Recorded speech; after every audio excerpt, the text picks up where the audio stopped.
بات سے بات نکلی کہ ہندو کا میرے پاس ایک میسج آیا کہ میں مسلمان ہونا چاہتا ہوں، مگر مجھے پتہ چلا ہے کہ جیسے ہندوؤں میں ذات پات کا فرق ہے، اسلام میں بھی ایسا فرق بولو بھائی ہے۔ تو میں دبئی میں تھا جب ان کا واٹس ایپ پہ میسج آیا، تو میں نے کہا میں جب پہنچوں گا تو مجھے کال پہ بات کرنا، میں دبئی میں واٹس ایپ پہ کال نہیں ہوتی تو میں آپ کو اس کا جواب دوں گا۔ تو انہوں نے کہا میں مسلمان ہونا چاہتا ہوں مگر یہ ذات پات کا فرق کس میں ہے؟ تو مسلمانوں میں بھی ہے۔ تو میں نے کہا مسلمانوں میں ہے، یعنی اگر فون آیا نا تو میں اس کا جواب دوں گا، مسلمانوں میں ہے مگر اسلام میں بولو نا یار نہیں ہے۔ مسلمانوں میں، سب مسلمانوں میں بھی نہیں ہے، عربوں میں بڑی عصبیت ہے اور مختلف قوموں میں بڑی عصبیت ہے، وہ اجمی ہے، یہ پاکستانی ہے، یہ فلانا ہے، یہ ڈمکانا ہے، لیکن ایسے بھی لوگ ہیں۔ شیخ صالح العثیمین سعودی عرب کے بڑے عالم تھے، عربوں میں آپ جاؤ نا تو آپ کو واضح عصبیت نظر آتی ہے کہ وہ عرب کی ایک ان میں تکبر ہے کہ ہم عرب ہیں۔ میں سمجھتا تھا سب میں ہے، لیکن میں نے شیخ صالح العثیمین بڑے عالم ہیں ان کا بیان سنا تو مجھے اندازہ ہوا الحمدللہ سب میں نہیں ہے۔ انہوں نے بیان میں کہا کہ یہ جو عرب اسرائیل کی جنگ ہے نا، اس میں کبھی بھی عربوں کو فتح نہیں ہوگی۔ یہ بیان میں نے ان کا سنا۔ سوال پیدا تو کیوں بھائی، بڑی عجیب بات کر رہے ہیں نا۔ انہوں نے کہا اس لیے کہ اللہ نے اسلام کی مدد کا وعدہ کیا ہے، عرب کی مدد کا وعدہ نہیں کیا۔ انہوں نے کہا اس جنگ کو جب نام دو گے نا اسلام اور اسرائیل کی جنگ، مسلمانوں اور اسرائیل کی جنگ، پھر اس میں اللہ کی مدد ہوگی۔ کتنی خوبصورت بات کی، حالانکہ خود عربی ہیں۔ کیا خیال ہے بھائی؟ انہوں نے کہا اس جنگ پہ لیبل ہی غلط لگ رہا ہے، عرب اسرائیل جنگ، تو اللہ کیسے مدد کرے گا؟ اللہ نے عرب کی مدد کا وعدہ، نبی صلی اللہ علیہ وسلم عربوں کو مقام دلانے نہیں آئے تھے، اسلام کو دنیا میں غالب کرنے آئے تھے۔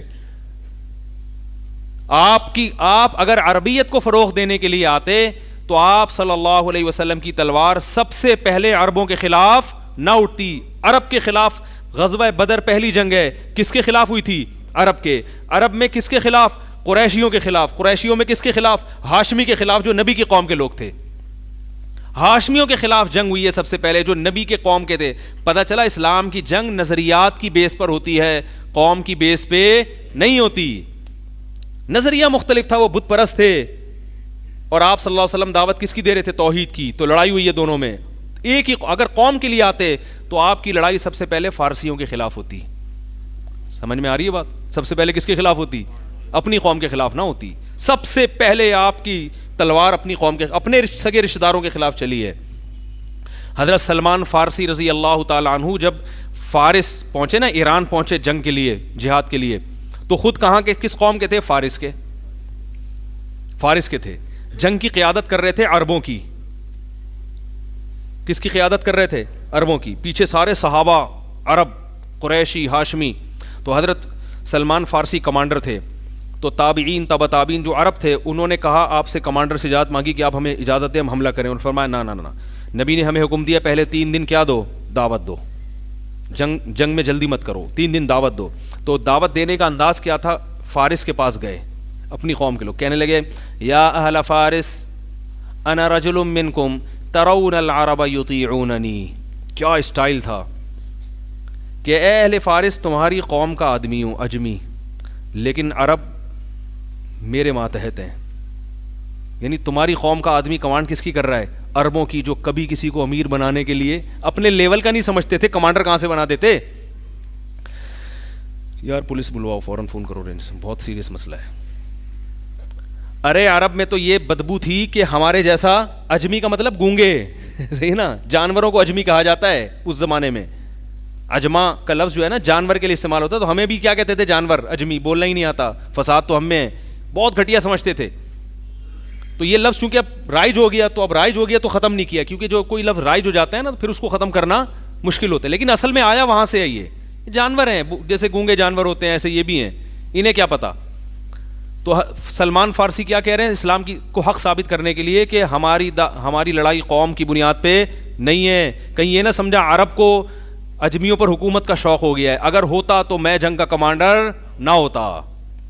ترون العرب یطیعوننی، تم دیکھ رہے ہو کہ عرب کس کی اطاعت کر رہے ہیں، جو کبھی اپنے پیرل نہیں مانتے تھے کسی کو، آج مجھے انہوں نے کمانڈر بنایا ہوا ہے مجھے۔ اور صحابہ بہت ساری جگہوں پہ حضرت سلمان فارسی کو مسجد اپنے نماز میں امام بنایا کرتے تھے کہ آپ صحابی رسول ہیں، آپ صاحب علم ہیں، آپ امامت کریں گے۔ تو اس سے کیا پتہ چلتا ہے کہ یہ عصبیت اسلام میں نہیں ہے، مسلمانوں میں آ گئی عصبیت، عربی اجمی کا، اور یہ فلانا ڈمکانا، اور وہ بہت ایک تو اور یہی وجہ ہے کہ عرب اسرائیل کی جنگ میں اللہ کی طرف سے مدد نہیں آ رہی, کیونکہ اللہ نے کب کہا ہے کہ میں عرب کی مدد کروں گا؟ اللہ نے کہا اسلام کا لیبل لگاؤ گے تو کیا ہوگا؟ مسلمانوں کی اور یہودیوں کی جنگ ہے, پھر دیکھو اللہ مدد کرے گا, کیوں نہیں کرے گا انشاءاللہ. اللہ نے تو یہودیوں کے مقدر میں ذلت لکھی ہوئی ہے, ٹھیک ہے نا, لیکن اللہ قوم کی مدد کرے گا تو لوگ کہیں گے دیکھو, عرب کہیں گے دیکھو اللہ ہمارے ساتھ ہے. اللہ آپ کے ساتھ نہیں ہے, اللہ اسلام کے ساتھ ہے, ٹھیک ہے نا. نبی صلی اللہ علیہ وسلم نے اسلام کی دعوت کو دنیا میں عام کیا ہے اور اسلام ہی کے ساتھ ہے. ہاں نکاح میں کفات کا جو مسئلہ ہے اس میں جو کہا جاتا ہے کہ ایک عرب غیر عرب کا کفو نہیں ہے نکاح میں, یا اور لڑکی کی جب شادی کی جائے گی تو خاندان دیکھا جائے گا. اس کی وجہ یہ ہے کہ نکاح ایک دنیاوی معاملہ ہے, اس میں جب تک عورت کو دنیاوی لحاظ سے شوہر اوپر کے درجے کا نہ ملے یا اپنے برابر نہ ملے تو جوڑا کامیاب نہیں ہوتا. اسی وجہ سے فقہاء نے لکھا ہے کہ بالکل ایک کمتر لڑکی جو ہے, جو ایک یعنی ایک کمتر لڑکا, مثال کے طور پر ایک لڑکے کا پیشہ ہے بیچارہ جھاڑو لگاتا ہے, جائز ہے یہ بھی, وہ کوئی بہت اعلیٰ افسر کی بیٹی سے نکاح ولی کی اجازت کے بغیر نہیں کر سکتا, کیونکہ بے جوڑ کا رشتہ, یہ میچنگ کی شادی نہیں ہے. تو اس کا مطلب یہ نہیں کہ جو جھاڑو لگا رہا ہے وہ کمتر ہے بھائی, مطلب یہ ہے کہ دنیاوی لحاظ سے کیونکہ کمتر سمجھا جاتا ہے تو یہ میچنگ کا رشتہ نہیں ہوگا, اس میں طلاق کے امکانات زیادہ ہیں. تو یہ تو کوئی بھی قوم ہو یا کوئی بھی عقل مند ہو تو وہ یہی مشورہ دے گا. ہاں اس میں کوئی ایسی الگ سے اضافی خصوصیات ہیں جس کی وجہ سے وہ اس کا ہم پلہ ہو گیا تو پھر ٹھیک ہے, اور ولی کی اجازت سے تو بہرحال صحیح ہے, ولی کی اجازت کے ساتھ تو بہرحال درست ہے. تو وہ نکاح کے معاملے میں تو اسلام نے برابری کا وہ کیا ہے, مگر عمومی ماحول میں اسلام نے جو ایک ہمیں جو دعوت دی ہے وہ یہی ہے, ان اکرمکم عند اللہ اتقاکم, تم میں اللہ کے نزدیک سب سے افضل وہ ہے جو تقوی والا ہے. تبھی ہندوؤں میں جو سب سے پست قوم کے لوگ ہیں نا, وہ کیا کہا جاتا ہے ان کو, شودر جو قوم ہے نا سب سے کم, وہ زیادہ مسلمان ہوتے ہیں اس لیے کہ ان کو اسلام میں وہی عزت ملتی ہے جو دوسرے مسلمانوں کی ہے. ہندوؤں کے ان کو کوئی لفٹ کرانے کے لیے تیار نہیں ہوتا, تو وہ مسلمان ہو جاتے. ان کو پتہ ہے مسلمان ہمیں اپنے جیسا سمجھ لیں گے, ہماری قوم ہمیں اپنے جیسا نہیں سمجھے گی. تو مسلمان سمجھتے ہیں کوئی فرق نہیں ہے.